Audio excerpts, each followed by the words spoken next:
Hi everyone, this is Caly. Thanks so much for joining me today. I am creating a Rainfall shaker card using some MFT products. This is the Sprinkling You with Love stamp set. It's adorable, and so we're just going to stamp a few images. I'm not creating a whole elaborate scene. The rainfall portion of this card is going to really be the center of attention. So I've got a few stamped images here, and I'm going to quickly color them very simply. I've got some light blues here for the clouds, and I know while they're light, I'm still going to be blending with 2 to 3 markers for each image. So for the browns, I'm using some light browns on the bears, and then I'll add some spots of blush to their cheeks using some R30 and R20 markers. I use some different browns on the bunnies. It's more of a grayish color with the E40s through E43. Then on the watering cans, I did some grays, and now I'm trying to make the umbrellas a little bit more colorful and his little shorts a bright red color. If you want a full list of these Copic color combinations, be sure to check out the blog post for this particular video. So moving on to the rainfall portion of our card, what you're going to need is 2 identically or close enough ink blended panels. I am using some picked raspberry, squeezed lemonade, cracked pistachio, and peacock feathers. And you'll see here while I only use 4 colors, those colors are going to blend together to organically create new colors like the orange that you see. So I'm going to create 2 panels because I'm going to be die cutting a frame into one of the panels, and that just gives it a little cleaner look. I'm not going to see any white, and I'm not going to have to fuss with lining up that center window that's going to be cut out of the metal frame. So after ink blending the 2 panels, I'm just going to splash them with some water and then wipe away the excess water for an oxidized look to create more texture. This is the reverse confetti head in the clouds die, and similarly, I'm going to be using the Falling from the Clouds frame. And this particular die set also has a rainfall piece. That's the bottom piece here that I'm holding in my right hand. And this piece is going to be the mechanism for your rainfall card. Right now, I'm going to be showing you how to create it without this die. So I've got a strip of paper here. It's 1.5 by 5 inches. And I'm just lining it up on my grid, a 1/4 inch down from the top, and then marking a 1/4 inch all the way across. And so you'll see here I have all my pencil marks on there. I'm going to take a pair of sharp scissors now and just cut up to where that mark started. This is going to create a 1/4 inch distance between all of your bead strings. So if you wanted it wider, you can always extend that width and then tailor it to however big or small your card is. And what we're going to do now is cut that into 2 so that you have 2 pieces, one for the top and one for the bottom. I'm going to go ahead and use the die cut pieces because in my mind it's more perfect than the ones I cut by hand, but either will work.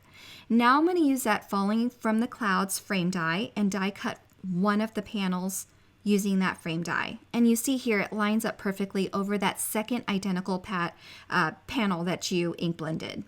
This frame die is very simple to recreate using dies that you already have. So you could use a rectangle die to cut out that window and then layer some border cloud dies or grass dies to create whatever scene it is that you're trying to accomplish. Okay, so now for those 2 mechanism pieces, I'm going to flip my frame over and then adhere those with foam adhesive to give them some dimension and height. And it'll help your beads flow more freely across or up and down the panel as well.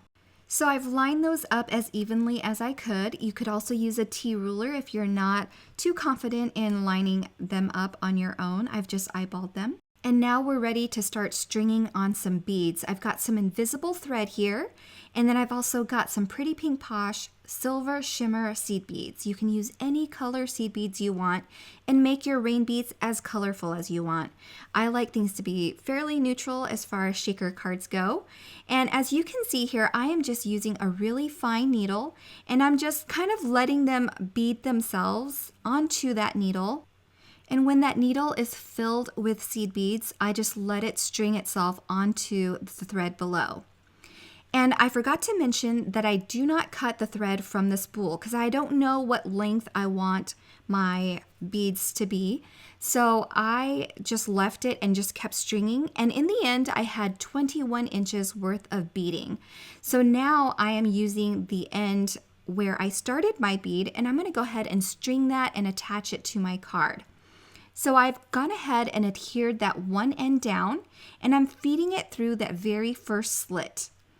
Now I am checking my window to see how many beads I want in there, and they're not all going to be the same. I kind of want them to be staggered a little bit so that it looks more organic and fun.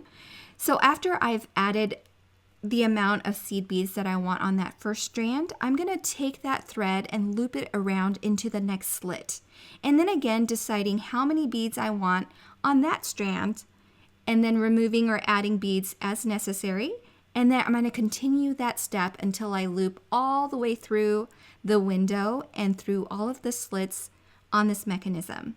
Just creates a really fun look, and the seed beads kind of flow up and down on their own. Isn't that fun? I thought it would create the perfect background for the Sprinkling You with Love stamp set.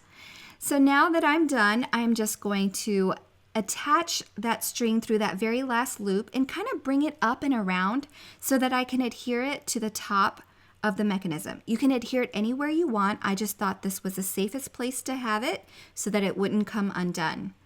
Okay, so now I'm going to cut that excess thread off, and I do have some extra beads. It wasn't a whole lot of work to put them on there, so it's not a big deal either to not use them. I'm just going to put them back into their container. And now we have this fun Rainfall card panel here. And I'm just going to go ahead and add some foam adhesive all the way around this panel to attach it to that second panel that we did and didn't die cut through. It'll create a fun and colorful background for the stamps that we colored earlier. Again, I am just attaching some foam adhesive all the way around. Again, this gives that rain card and those beads lots of room to move around. Before I attach this to the panel, I am adding a strip of double-sided adhesive across that top where the slits were. And that'll serve kind of as a stopper for those rain beads so that they don't go too far below and too high up in our window. All right, so now I'm going to attach it to that second identical panel that we ink blended earlier, and that just creates such a fun and colorful background. To finish my card, I'm going to attach some of these images with foam tape and also just directly to the panel as well using some liquid glue.